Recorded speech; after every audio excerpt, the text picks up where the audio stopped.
안녕하세요. 저는 40대의 평범한 여성이고 결혼한 지는 약 1년 정도 되었어요. 다들 평온한 추석 보내시기 바랍니다. 명절이 제 사연의 일부분에 해당되기에 또 모른 척 지나칠 수가 없어서 용기 내어 사연을 적어보려 해요. 사랑하는 사람을 만나 연애를 하고 결혼을 하기까지의 과정에 좋은 기억과 긍정적인 감정들만 가득하면 얼마나 좋을까요? 그러나 결혼은 현실이라고 그렇게 호락호락 하지도 않았고 너무 아프고 충격적인 기억들이 가득합니다. 남편과 저는 소개팅을 통해서 만났고 호감이 있다고 마음을 알고 서로 연애를 결심했어요. 연애를 할 때만 해도 참 좋았던 게 남편의 여행을 굉장히 즐겨하는 사람이라 덩달아 아름다운 방방곡곡 돌아다니며 좋은 추억을 쌓을 수 있었습니다. 캠핑도 즐겨 했었고 우리나라에 이런 곳이 있다고 싶을 정도로 아름다운 곳들만 데려가 줬어요. 그 덕분에 저는 보는 시야가 넓어졌고 그동안 참 재미없게 살았구나를 깨닫게 되었습니다. 남편과는 주로 둘 다 쉬는 주말에 국내 여행을 즐겨 했었고 연차를 써서 더 효율을 만든 다음에 해외여행도 즐겼어요. 남편이 단순히 여행만 좋아하는 게 아니라 계획도 참 잘 세우는 사람이라서 믿고 따라가기만 해도 완벽한 여행이 되었습니다. 항상 그런 남편 덕분에 저는 하는 것도 없이 몸만 딱 따라가면 완벽한 시간을 보내고 올 수 있었죠. 그래서 남편이 제게 프로포즈를 할 때도 이런 말을 했습니다. 소라야, 우리 지금처럼 평생 여행하듯 살자. 기쁘고 신나는 순간도 있을 거고 고난과 역경도 겪어야 하겠지만 그럴 때마다 우리 지금처럼 잘 견뎌나가면서 서로 의지하고 그렇게 살아보자. 나랑 결혼해 줄래? 당신다운 프로포즈네. 그래, 결혼하자. 남편의 저 말이 평생 기억에 남더라고요. 여행하듯 살자는 말이요. 여행을 하다 보면 기쁘고 설렘이 가득한 순간들도 있지만 분명 예상치 못한 고난과 역경에 당혹스럽고 힘겨울 때도 있죠. 그렇지만 여행 중이니 평소보다는 더 좋은 감정으로 일을 해결하고 좋은 시간을 보내곤 했는데 그런 저희의 평소 생활을 비유한 남편의 프로포즈 멘트는 너무 귀했습니다. 이런 사람과 함께라면 정말 평생 여행하듯 즐기며 행복하게 살 수 있을 거라고 확신을 했어요. 그렇게 남편과 결혼을 했고 별 탈 없이 잘 살고 있었습니다. 그러던 어느 날 원래 차로 1시간 거리에 계시던 시부모가 저희 집 근처로 이사를 오신다고 했죠. 아, 소라니? 다름이 아니고 이사 소식 들었니? 네? 무슨 이사요? 뭐야, 동호한테 못 들었니? 우리 다음 주 수요일에 그 동네로 이사 가기로 했는데 동호가 깜빡했나 보구나. 수요일에 이사하는 거니까 그날 일 좀 미리 빼고 우리 이사 좀 도와줄래? 네? 어머님 갑자기 이사 결정을 하셨어요? 그 동네에서 정말 오래 계셨잖아요. 며느리가 있는데 내가 왜 고생하나 싶어서 다들 며느리가 음식도 하고 이것저것 해서 가져다 주는데 나만 여전히 혼자 다 하는 게 너무 힘들더라고. 나도 이제 늙었잖니. 며느리가 차려주는 밥상이 먹고 싶기도 하고 다 같이 모여 살면 좋잖아. 아, 네, 그러셨군요. 우선 알겠습니다. 딱 저 얘기를 듣는데 불길함이 몰려왔습니다. 그동안 딱히 시집살이라고는 하지 않으셨던 시모인데 어디서 무슨 말을 들은 건지 작정하고 시집살이를 시키겠다고 마치 선포하는 느낌이었죠. 당장 다음 주에 이사를 오신다는 이 사실을 저만 몰랐다는 게 황당하기도 해서 남편에게 바로 연락을 했습니다. 여보, 어머님 아버님 다음 주에 이사 오신다며? 그런 중대한 사실을 왜 나한테 말을 안 해줬어? 이사 도우라고 일도 빼라고 하시던데 미리 말을 해줬어야지. 아, 맞다. 내가 당신한테 말을 안 했구나. 미안. 요즘 일 때문에 정신이 하나도 없어서 깜빡했어. 이미 이사 오시기로 한 거라 뭐 지금 알아도 미리 알아도 달라지는 건 없잖아. 말이 그래? 나한테 뭘 하시는 줄 알아? 대놓고 며느리로 부려먹겠다는 말씀하시던데 이건 시집살이 선포도 아니고 당황스러워 나 지금. 에이, 말만 그렇게 하시는 거지. 안 그러셔. 엄마가 언제 당신한테 이래라 저래라 한 적 있어? 없잖아. 걱정 마. 너무 태평하게 말하는 거 아니야? 아무튼 앞으로는 이런 일 듣자마자 꼭 바로 말 좀 해줘. 남편은 뭔가 본인 일이 아니라서 그런지 본인의 엄마라서 그런 건지 제 말을 대수롭지 않게 듣더라고요. 전 그런 남편의 행동이 무척이나 마음에 들지 않고 불편했지만 당장 벌어진 일은 아무것도 없어서 섣불리 뭔가를 할 수가 없었습니다. 걱정에 앞서는 건 사실이었지만 그래도 잘 지내봐야지 하며 마음을 꾹꾹 눌렀어요. 불안한 마음으로 시모의 이사를 기다렸고 드디어 이사를 했습니다. 당일에는 남편과 제가 이사를 함께 도와드렸는데 지옥에 입성하는 줄 알았어요. 정말 너무할 정도로 저를 부려먹었고 남편과 저를 딱 차별하는 게 보였죠. 예, 소라야. 내 옷들 드레스룸에 넣어뒀으니까 깔별로 딱딱 정리 좀 해줄래? 제가요? 그게 양이 너무 많던데 그럼 이 사람이랑 제가 같이 드레스룸 정리할까요? 내가 소라 너한테 시켰지. 우리 동호한테 시켰니? 동호는 내가 따로 시킬 게 있으니까 넌 정리 좀 해. 그렇게 한참 동안 옷 지옥에 빠져서 힘겨운 시간을 보내고 있었습니다. 분명 처음에는 밖에서 정리하는 소리가 들렸는데 어느 순간 조용해졌고 어디선가 맛있는 냄새가 나더라고요. 제가 착각한 거라고 생각하기에는 냄새가 닫은 방문을 뚫고 들어와서 나가봤습니다. 시모는 먼지가 온 집안에 날릴 테니 드레스룸 창을 열고 문 닫고 정리하라고 했거든요. 제가 그 먼지를 다 먹는 건 신경 쓰지 않았던 거죠. 당신 뭐해? 정리 안 해? 그게 엄마가 이거 맛 좀 보라고 해서. 예, 정리 다 했어? 아직이요. 근데 왜 나와? 내가 분명 정리 다 하고 나오라고 했잖니. 그리고 먼지 날리니까 방문 열지 말라고 말했지? 왜 내 말을 다 무시하지? 그게 아니라 밖에서 맛있는 냄새가 나길래 제가 착각한 건가 하고 나와본 거예요. 오늘 한 끼도 안 먹어서 배고프거든요. 그렇지. 배고프겠다. 같이 먹자. 무슨 소리야. 이거 제대로 만든 것도 아니니까 조금만 참고 정리나 해. 정리를 빨리 해야 뭘 먹던가 하지. 정말 먹는 걸로 저러는 게 가장 유치하고 치사한 건데 시모는 귀엽고 단 한 입도 주지 않고 저를 다시 먼지 가득 쌓인 드레스룸으로 돌려보냈습니다. 황당했던 건 본인들이 식사를 하기 위해 대충 주방을 싹 다 치웠더라고요. 그리고 거기에 앉아서 한우를 먹고 있는데 딱 봐도 식사 중인데 잠깐 맛만 보는 거라며 저를 못 먹게 했습니다. 순간 너무 서럽고 내가 왜 이러고 있어야 하지? 라는 생각까지 들어서 너무 속상했어요. 그래도 이걸 다 정리해야 집에 갈 수 있다는 생각에 정말 이 악물고 정리했습니다. 옷도 얼마나 많은지 정리를 해도 끝이 없었어요. 그거에 스트레스를 받다가 그냥 꾹 참고 했습니다. 드디어 정리를 다 했고 나와보니 남편은 소파에서 자고 있고 시모는 그 밑바닥에서 자고 있더군요. 저는 자고 있는 남편을 살짝 깨워서 집에 가자고 눈치를 줬습니다. 그런데 눈치 없는 남편은 큰 소리로 말했어요. 정리 다 했어? 고생했지. 잠깐 쉰다는 게 깜빡 잠들었네. 벌써 저녁 시간인데 엄마네서 먹고 가자. 집 가서 밥하기 귀찮지? 아니, 그냥 집으로. 아유, 뭘 집에 가서 먹어. 그냥 여기서 먹지. 얼른 밥하게. 소라, 너 주방 좀 치워라. 주방이요? 그래. 아까 그 잠깐 맛보느라 이것저것 꺼냈는데 못 치웠어. 허리가 아파서 그걸 얼른 치워야 밥을 먹지. 우리가 먹은 거? 그거 내가 얼른 치울게, 엄마. 에이, 무슨 소리야. 너 키우면서 언제 엄마가 주방일 하게 뒀어? 그런 거는 여자들이 다 알아서 할 일이니까 너는 잠자고 있어. 너 아직도 안 치우고 뭐하니? 그렇게 몸이 무거워서 뭘 해먹고 살 수나 있겠어? 저 여태 옷 정리하느라 허리 한번 제대로 펴지도 못했고 앉아서 쉬지도 못했어요. 어머님, 심지어 지금 저녁 시간인데 밥 한 숟갈 떠보지도 못했고요. 그런데 어머님이랑 이 사람이 한우 구워 먹은 것까지 제가 치워야 해요? 그거 좀 같이 먹자고 했더니 질색팔색 하시더니 왜? 치울 때는 또 저를 찾으세요? 죄송하지만 저 못하겠고 집에 가서 쉴게요. 저도 내일 출근하려면 좀 쉬는 게 맞지 않나요? 뭐야? 누가 들으면 내가 너 부려먹은 줄 알겠다. 얘가 아주 사람을 참네. 너도 도와주겠다고 와놓고는 왜 딴소리야? 집에 가서 먹든 말든 알아서 해라.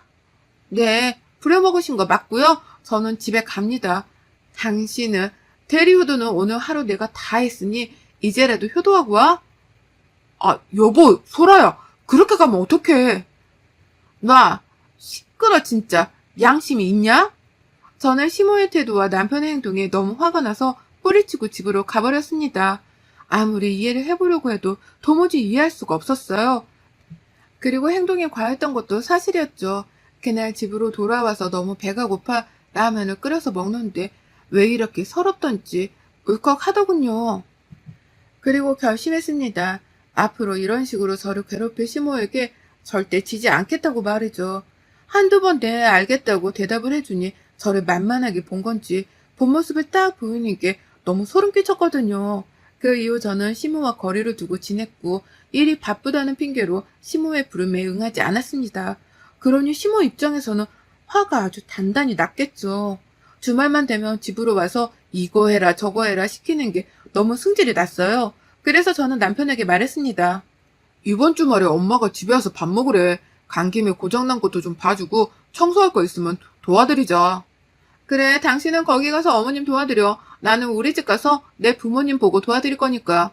아, 정말 왜 그래? 언제까지 이럴 거야? 뭐가? 효도는 셀프야. 왜 나한테 대리효도를 바래? 내가 언제 당신한테 우리 엄마 아빠께 이렇게 해, 저렇게 해, 도와줘 라고 말한 적 있어?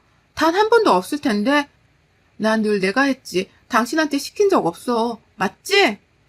아, 물론 그렇긴 한데 우리 집은 가깝고 처갓집은 멀잖아. 그걸 핑계라고 말하는 거야? 차라리 입이라도 다물지 그랬어? 정 떨어진다 정말. 내가 알던 사람 어디 간 건지 모르겠는데. 그렇게 남편과 한바탕 싸우고 주말에 친정집에 놀러 갔습니다. 오랜만에 부모님을 보고 함께 시간을 보내니 그간 쌓였던 분노와 스트레스들이 눈 녹듯이 사라졌어요. 다행이었죠. 그런데 갑자기 부모님께 충격적인 소식을 듣게 되었습니다. 우리 딸 시집가서 사니까 어때? 그냥 그래. 뭐 엄청 행복하지도 불행하지도 않아. 어머머, 신혼인데 벌써 그런 소리가 나오면 어째? 아참, 엄마랑 아빠 이사하려고 해. 원래 고민 중이라 신경 쓸까봐 굳이 말 안 했는데 거의 확정이라서 말해. 이사? 갑자기 어디로? 부산으로 가려고. 이제 딸 시집도 보냈고 여기서 너무 오래 살아서 지겹기도 하고 더 늙기 전에 고향 가서 친구들도 보고 그렇게 살고 싶어서. 아, 정말? 아휴, 더 자주 못 보겠네. 근데 뭐 잘 생각했어. 가서 친구들이랑 시간도 보내고 그러면 더 행복해질 거야. 자주는 아니더라도 얼굴 까먹지 않을 정도로는 꼭 내려갈게. 부모님 고향인 부산으로 내려가겠다는 소식을 듣고 솔직히 마음이 쿵 했습니다. 지금도 자주 못 보는데 부산으로 가시면 더 자주 못 볼 것 같았고 정말 제가 출가 외인이 된 기분이 들었거든요. 그래도 고향 가시면 지인들도 많으니 두 분 입장에서는 행복하실 것 같아서 마음이 놓였습니다. 그런데 이 문제로 남편과 파국을 맞을 줄은 상상도 못했어요. 부모님이 부산으로 내려가시고 첫 명절은 추석이었습니다. 제가 남편에게 꼭 부산에 가봐야겠다고 말했죠. 나 이번 추석 때 부산 가는 거 있지만 미리 예약해둘 건데 KTX랑 비행기 뭐가 좋겠어? 어? 아, 맞다. 처갓집 이제 부산이지? 그런데 엄마네도 가야 하는데 시간이 너무 빠듯하지 않아? 어머님 댁은 365일 중에 300일은 가는데 뭐가? 이사도 하셨고 명절인데 당연히 가야지. 가기 싫다는 소리도 들린다? 아니, 그런 게 아니라 사실은 나 KTX 타다 크게 다칠 뻔한 적이 있어서 그건 못하거든. 어? 그런 일이 있었어? 그럼 뭐 비행기 타고 가자. 예약해둘게. 아, 이거 진짜 숨기려고 했는데 나 비행기 탈 때마다 손발이 덜덜 떨리고 두렵고 무서워. 왜 그런지 모르겠는데 숨도 잘 안 쉬어주고 막 그래. 당신이랑 연애할 때는 그런 내 모습 싫어할까봐 숨겼거든. 뭐라고? 우리가 비행기를 몇 번 탔는데 갑자기 그게 무슨 소리야? 타자마자 기절하던 사람이. 그게 자는 척 연기를 한 거였어. 내가 두려워하는 게 들킬까봐. 어쩌지? 그래도 가긴 해야 하니까 내가 약을 먹던가 해볼까? 근데 몸에 안 좋다고 해서 걱정이네. 우리 애기도 낳아야 하잖아. 아니, 대체 이게 무슨 소리야? 그럼 KTX도 못 타고 비행기도 못 타겠다는 거야? 너무 당황스럽네? 그럼 뭐 차 타고 가자. 여보, 무슨 소리야? 차 타고 부산을 어떻게 가? 가다가 죽어 힘들어서. 그건 너무 비효율적인 일이야. 버스도 똑같고. 아니, 그럼 우리 집에 가지 말자는 소리야? 이번만 어떻게 잘 말씀드려봐. 내가 고쳐볼게. 노력해볼게. 남편은 갑자기 말 같지도 않은 소리를 했어요. 안 가려고 애쓰는 것 같아 보이면서도 그 말이 진심인 것 같아서 솔직히 더 캐묻지는 못했습니다. 결국 저 혼자라도 다녀오려고 했으나 시무것도 저를 놔주지 않았어요. 제가 부산으로 가버릴까봐 아예 저희 집에 이른 오전부터 오셨죠. 나왔다. 우리 집에서 하든 여기서 하든 상관없으니까 그냥 여기서 만들자. 내가 음식과 재료들은 대충 들고 왔고 나머지 배달시켰으니까 곧 올 거야. 오면 바로 시작하자. 아, 어머님, 그런데 저 부산 가봐야 해서요. 시간이 빠듯하거든요. 제가 미리 말씀 몇 번이나 드렸는데 깜빡하셨어요? 그건 네 사정이지. 시집으로 왔으면 시댁법에 따라야 하는 거 아니니? 난 오늘 당장 음식 싹 해두고 나머지 휴일은 푹 쉬고 싶으니 네가 날짜를 바꾸던가 해. 네? 당장 지금 어떻게 바꿔요? 못 가죠, 어머님. 그럼 가지 말던가. 딸 시집 보냈으면서 왜 소유하려고 하니? 너 이제 우리 집 사람 아니야? 딸은 원래 시집 가면 출가 외인이라고. 시모는 저를 못 가게 할 작정으로 아예 계속해서 부려먹으려고 했습니다. 너무 화가 나더라고요. 당장 추석 당일에 비행기표가 남아있을 리도 없었고 저 결국 못 갔습니다. 분노해 있는데 웃긴 건 지금부터였죠. 저는 그 와중에 이 음식들을 다 해야 쉴 수 있다는 생각에 입 닫고 음식을 막 하고 있었어요. 그런데 남편이 자꾸 드레스룸과 안방을 왔다 갔다 하며 분주해 보였죠. 그러더니 시모는 잠깐 약속이 있어서 갔다 오겠다며 나갔고 1시간 후 남편은 시모를 모시러 간다며 나갔습니다. 결국 저 혼자 음식을 다 했고 저녁 8시가 되어도 둘 다 연락을 받지 않았죠. 그러다 시모랑 연락이 되어 물었습니다. 어머님 대체 어디세요? 그게 사정이 있어서 우리 오늘 못 가거든. 그러니까 너 먹고 쉬든가 해라. 네? 이 사람은 왜 전화를 안 받아요? 대체 무슨 사정이길래 갑자기 외박을 하시는 건데요? 그걸 내가 하나하나 너한테 설명을 해야 하니? 참 잡고 있어 그냥 좀. 동호전화는 고장났다. 수리 바뀌어야 해. 그러니 전화 그만해라. 어차피 해도 못 받는다. 그렇게 시모는 전화를 끊었고 저 정말 혼자 펑펑 울었습니다. 분노가 막 솟아올라서 이 감정을 참지 못하겠더라고요. 지금이라도 혼자 차 끌고 부산으로 갈까 참 고민을 했는데 제가 운전이 그렇게 능숙한 게 아니라 혼자 장거리 운전을 할 자신이 없었죠. 결국 혼자 펑펑 울면서 술을 마시고 있다가 쌓아둔 짐을 풀었습니다. 그런데 커플 캐리어 하나가 없어진 거예요. 남편이 사용하는 캐리어가 없었고 드레스룸을 자세히 보니 여름 옷들이 많이 비더라고요. 이상하다고 정말 생각만 했습니다. 그 후 3일 뒤에 남편과 시모를 만날 수 있었는데 남편이 새까맣게 익어서 왔더라고요.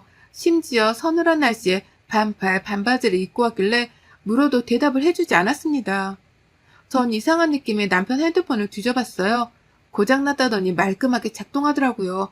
그런데 카톡 목록에 비행기 예매한 기록이 있었고 세이브를 갔다 왔더군요. 잠들어 있는 남편을 흔들어 깨웠습니다. 이거 뭐야? 당신 어머님이랑 세이브 갔다 왔니? 그거 내가 간 건 아니고 엄마 친구랑 일이 있어서 아무튼. 네 이름이 이동호인데 네 비행기 티켓을 엄마 친구가 갈 수 있어? 거짓말을 할 거라면 좀 그럴듯하게라도 해야지 속아주지. 너 진짜 미쳤구나. 비행기 타면 미칠 것 같다며 우리 집에는 한 번을 안 가주더니 나 속이고 나 혼자 일 시키고 세이브를 갔다 왔어? 이 둘은 저를 부려먹고 떼어놓고 세부로 가서 여행을 즐기다 왔더라고요. 새까맣게 익어서 온 이유였죠. 그 사실을 알고 저는 더 이상 이 사람과 살 수 없다는 생각을 했어요. 짧은 시간일 수 있지만 시모가 이사 온 후 단 한 번도 행복하지 않았습니다. 그리고 저를 속이는 게 당연한 이들과 더 이상 엮이고 싶지 않았죠. 이혼을 선언했고 시모는 그 사실을 알고 한밤중에 찾아와 제 머리채를 잡으려 했어요. 그래서 전 시모의 정강이를 발로 세게 때리고 제가 머리채를 잡고 말했습니다. 툭 하면 윽박지르고 손버릇까지 더럽네. 내가 니네 종이니? 노예야? 남의 집 귀한 딸을 네가 뭔데 부려먹어. 안 그래도 없는 머리털 내가 다 뽑아주고 이혼할게. 그러게 적당히 하지. 사람은 왜 그거를 몰아가기를. 어머머머, 얘 미쳤나봐. 동호야, 아들. 당신 진짜 왜 그래? 미쳤어? 기다려. 다음은 네 차례니까. 네 머리털도 다 뽑아줄게 내가. 이혼은 저도 다 정리하고 부산으로 내려왔습니다. 그곳이 부모님 고향이라 지인이 많기도 하지만 제 지인들도 꽤 있거든요. 마음이 적적하고 힘들 때 늘 위로받던 곳이 제게도 부산이라 부모님 곁에서 함께 다친 마음을 치유하고 있습니다. 남편과 시모는 어떻게 지내는지 소식조차 몰라요. 혼인기간이 짧았고 합의혼을 했던 터라 서로 따질 것도 없이 깔끔하고 아주 신속하게 이혼을 할 수 있었습니다. 어쩌다 저런 집에 시집을 갔을까 후회스럽지만 제가 자꾸 후회만 하면 마음이 더 지옥이라 그러지 않고 싶었어요. 그래서 후회는 이제 그만하고 앞으로의 제 삶을 제대로 살아보려고 합니다. 긴 사연 읽어주셔서 감사하고 여러분의 추석은 행복하셨나요? 부디 행복하셨길 바라며 마무리하겠습니다. 감사합니다.